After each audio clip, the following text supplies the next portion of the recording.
수사관의 질문에 압도되지 않고 내 페이스대로 가는 것도 중요합니다. 만약 예상치 못한 질문이 나왔다 또는 답하기 어려운 질문이 나왔다면 적절하게 휴식 요청을 하는 것도 방법이겠죠. 다음으로 내가 가져간 내게 유리한 증거는 꼭 제출하고 조서 뒤에 편철을 해달라고 얘기하는 게 좋습니다. 사실 피의자 조사는 내게 불리한 것만 물어보고 유리한 내용은 굳이 물어보지 않아요. 그렇기 때문에 내게 유리한 증거, 예를 들면 미리 준비해 갔다가 조서 말미에 제출을 하면서 뒤에 편철해 달라고 하는 것이 좋겠습니다.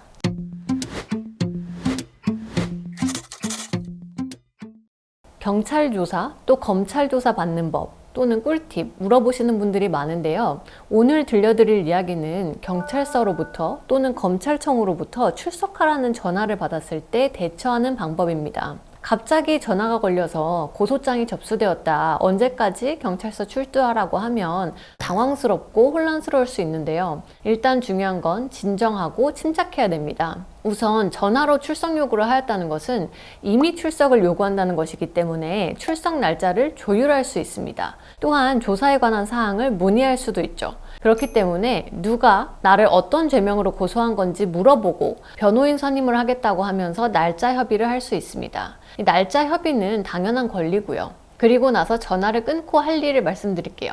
첫째, 고소 내용을 정확히 파악하고 자신의 입장을 뒷받침할 수 있는 증거들을 수집해야 됩니다. 변호사와 함께 준비하면 더욱 좋겠죠. 그리고 고소장을 정보공개 청구를 통해서 확보를 하고 고소 내용이 사실과 다른 부분이 있거나 자신에게 유리한 증거들은 어떤 것들이 있는지를 확인해 볼 필요가 있습니다. 내 입장에서 사건 내용을 미리 다 정리를 해보는 것도 좋은데요. 예를 들면 일기를 쓰듯이 육하 원칙으로 작성을 해보면 더 도움이 되고요. 또한 나에게 어떠한 불리한 증거가 있는지에 대해서도 미리 파악하고 가는 것이 조사받을 때 안전하겠습니다. 그리고 조사받는 날 당일이 되어서 이날은 내 도장이나 신분증, 메모지를 챙겨가면 좋아요.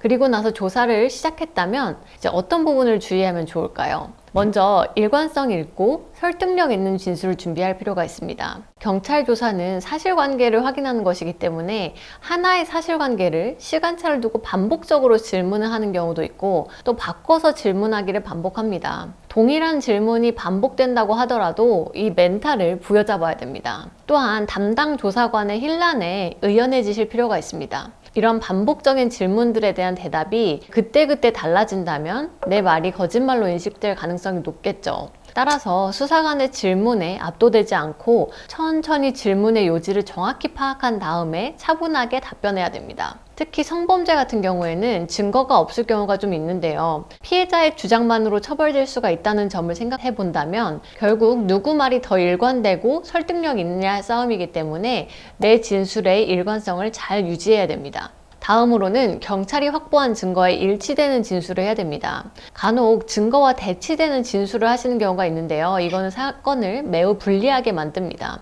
예를 들어서 아주 사소한 부분이라도 내가 CCTV 화면과 다르게 진술을 한다면 이 경우에는 거짓말로 진술했다라는 누명을 씌우게 될 수 있겠죠. 예를 들어서 사실은 술에 취한 이성을 업고 모텔에 들어갔는데 위기를 모면하기 위해서 같이 걸어갔다라고 진술을 한다면 이것은 바로 CCTV로 반박이 되는 부분이기 때문에 내 진술 전체가 거짓으로 판단돼 버리는 문제가 발생할 수 있기 때문에 이처럼 증거에 배치되는 거짓된 진술은 피해야만 합니다. 다음으로 기억이 잘 나지 않는 부분은 솔직하게 말할 필요가 있습니다. 사람의 기억은 불완전하잖아요. 사실 내가 어제 점심 먹은 메뉴도 기억하지 못할 수가 있어요. 그런데 종종 자존심이 상처받는 게 싫어서 확실하지 않은 내용을 확실한 것처럼 말하는 경우가 있는데요. 이것은 경찰 조사에서 매우 치명적인 실수가 될 수 있습니다. 그리고 수사관의 질문에 압도되지 않고 내 페이스대로 가는 것도 중요합니다. 만약 예상치 못한 질문이 나왔다 또는 답하기 어려운 질문이 나왔다면 적절하게 휴식 요청을 하는 것도 방법이겠죠. 다음으로 내가 가져간 내게 유리한 증거는 꼭 제출하고 조서 뒤에 편철을 해달라고 얘기하는 게 좋습니다. 사실 피의자 조사는 내게 불리한 것만 물어보고 유리한 내용은 굳이 물어보지 않아요.